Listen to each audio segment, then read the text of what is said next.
Okay, so some people say that they're aphrodisiacs, that when you eat them, it makes you more energetic towards reproduction, let's say. Well, that could be true. Oysters is our next animal in this 10-part series about making babies.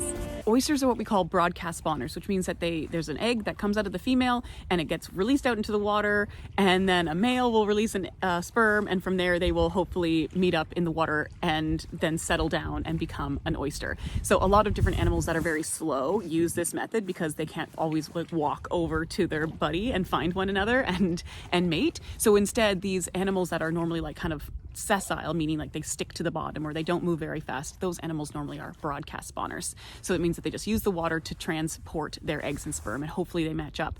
If they release their eggs and sperm at the wrong time of year, or they miss the opportunity, often it's a very small window, sometimes it's an hour or two, where these animals will all mate at the exact same time, leaving the water very murky and milty and white often with their spawn.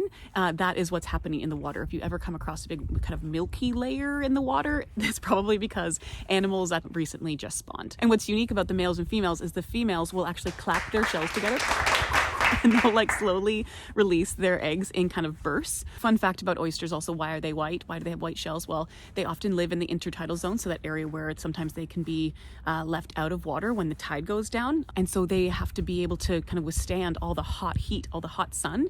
And so for that reason, they are white to kind of repel the sunlight off of their backs so that they don't get as hot. Smart. This is just one of my animals in the 10-part series of making babies. Please do subscribe if you want to see more. And if you've already subscribed, thank you, and keep watching. Making babies.